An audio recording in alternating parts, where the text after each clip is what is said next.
In this class, we are going to discuss about a big question, that is an important question. Induction of EMF by changing the relative orientation of the coil.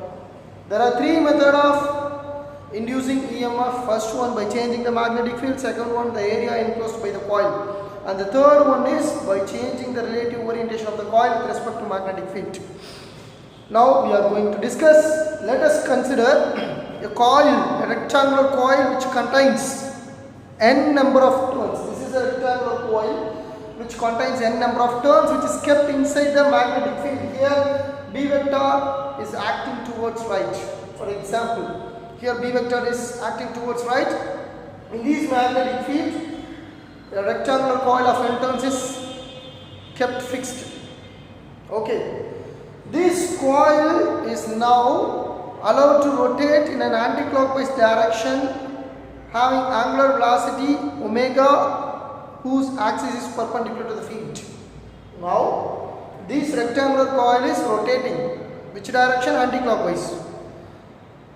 Rotating in an angular velocity omega. Here the angular velocity is omega about an axis perpendicular to the field, which is rotating about an axis which is perpendicular to the magnetic field. Okay. If time t equal to 0 seconds, that means we are not rotating. Time t equal to 0 seconds means initial time. In the initial time, consider this is a rectangular coil which contains a number of turns. This is kept inside the magnetic field. The magnetic field is acting towards right. Let us consider. Now the magnetic field is acting here towards right. Now we are fixing the rectangular coil at a time t equal to 0 seconds. Okay. Now the plane of the coil is here. The plane of the coil is this. This is the plane of the coil is perpendicular to the magnetic field. But the area vector, this is area vector. This area vector is acting along the direction of the magnetic field, because magnetic field is acting right side. Now the area vector that is perpendicular to the plane of the area, that is perpendicular to the plane of the loop. Here this is the plane of the rectangular coil. The plane of the rectangle, we are taking the area vector which is perpendicular to the area, so the direction of area vector is towards right. So what is the angle between this area vector and the magnetic field? Area vector and the magnetic field both are acting in the same direction, so theta equal to 0 degree. Theta equal to 0 degree means right here phi is equal to dA cos theta. Here theta equal to 0 degree, so phi equal to dA. That is the maximum flux. That is the maximum flux induced. Pi m is equal to dA is the maximum flux induced at a time t equal to 0 seconds. That means the coil is in its initial, the rectangular coil is in its initial position. Okay, no problem. Now the coil is allowed to rotate in anti-clockwise direction. For example, like this. Now the coil is rotated here. Now what is the angle between? The magnetic field and the area vector? The coil is rotated not 90 degree. Now the coil is allowed to rotate with an angular velocity omega in an anti-clockwise direction in a certain angle. For example, this is coil in initial position. Now the coil is rotated here, slightly rotated. In this case, the magnetic flux is acting here. Okay, the area vector is here. The area vector is perpendicular to the area. The magnetic flux is acting here. So there is a theta equal to omega t. Theta is equal to omega t. Now we are rotating at an angle theta. Here theta equal to omega t, angular velocity into time. That is the moved angle. Moved angle is theta, that is equal to omega t. We are not moving 90 degree. Just we are moving theta. Theta equal to omega t. Then if we rotate like this, there are two components of magnetic flux comes into contact. What are the two components? One component of magnetic flux, that is a perpendicular component which is perpendicular to the plane of the coil. That is pi m cos omega t. Where is that? Here. this component is pi m cos omega t, which is perpendicular to the plane of the coil. This is plane of the coil. Here the plane of the coil means here pi m cos omega t. So this is the plane of the coil, and the pi m cos omega t is a perpendicular component of magnetic flux which is acting perpendicular to the plane of the coil. Another one component is there. The another one component is nothing but that is pi m sin omega t, which is parallel to the plane of the coil. So there are two components. Here pi m is resolved into two components. Okay, here pi m is resolved into two components. One is pi m cos omega t, another one is pi m sin omega t. Pi m cos omega t is a perpendicular component. Pi m sin omega t is a parallel component which is parallel to the plane of the coil and which plays no role in the electromagnetic induction. The parallel component pi m sin omega t plays no role in the electromagnetic induction, so we neglect. We are taking only the perpendicular component, that is pi m cos omega t. Okay, just put it in your mind, only we are taking the perpendicular component because there is no role in the parallel component in the case of electromagnetic induction. Okay, then the formula becomes pi m is equal to, here the pi m E is equal to n pi v is equal to the total number of turns is n, so pi m cos omega t. N pi v is the total magnetic flux which contains n number of turns, so we multiply by n. So the total magnetic flux n pi v is equal to pi m cos omega t if the coil is rotated at an angle theta, theta is equal to omega t. Then we can write this like n pi v is equal to pi m cos omega t. But we want to calculate the induced EMF. Induced EMF is nothing but E is equal to, induced EMF E is equal to minus d pi v by t, minus d pi v by t. Okay, E is equal to minus d pi v by dt. So E is equal to minus d by dt of pi v. What is the value of pi v? N pi v. This is total magnetic flux, so we put n pi v. So E equal to minus d by dt of n pi v, where n pi v equal to pi m cos omega t. So we write here pi m cos omega t. This is in accordance with Lenz's law, the negative sign. So E is equal to minus d by dt, where pi m is a constant which is taken out. So we write pi m here. D by dt of cos omega t is nothing but minus omega sin omega t. So I write here minus omega sin omega t. Minus omega sin omega t.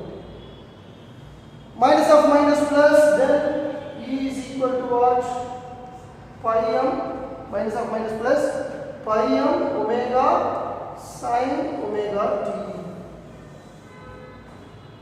Pi m E is equal to pi m omega sin omega t. Okay, yes, yeah. But here one thing we should add, here we are taking n pi b.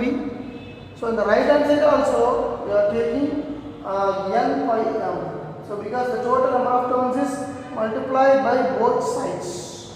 Okay, yes. So minus d by dt of pi m cos omega t, that means n pi m cos omega t. Here also minus n number of terms is included. So here also E is equal to n pi m omega sin omega t. Here pi m is nothing but pi m is maximum induced magnetic flux. The maximum induced magnetic flux is found here, that is BA, when theta equal to 0 degree, cos 0 equal to 1, then the maximum induced magnetic flux is found. That is BA, substitute this value in this expression, then E is equal to n into, in Instead of pi m, we write BA. NBA omega sin omega t. NBA omega sin. Please concentrate in this expression. First one, when the plane of the coil is kept here, that means at time t equal to 0, the coil is kept in a magnetic field. The plane of the coil is perpendicular to the magnetic field, but the area vector is parallel, so theta equal to 0 degree. Then we found pi a maximum magnetic flux. That is BA. That is first step. Then the next step, here there are two components. One component is not acting, another one component is involved. Only we are taking n pi m cos omega t. Here we put n because the total number of turns. Here we calculated the total magnetic flux. So n pi b equal to n pi m cos omega t equal to minus d pi b by dt. D n pi b by dt instead of n pi b. Here we substituted this n pi m cos omega t. Here there is a minus sign because of the Lenz's law. So E equal to minus n pi m is constant. So we are taking out d by dt of cos omega t is nothing but minus omega sin omega t. Minus omega sin, minus of minus plus. Then E equal to n pi m omega sin omega t. Instead of pi m, we write the maximum induced flux is BA. Here the final expression becomes E is equal to nBA omega sin omega t. What is the difference in these two expressions? For finding the magnetic flux, we have used the expression BA cos theta. Cos theta. Just remember it. To find the EMF, we use the expression that is nBA omega sin omega t. So the EMF induced is in sinusoidal in nature.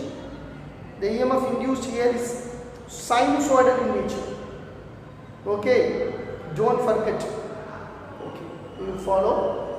The next step is I read this.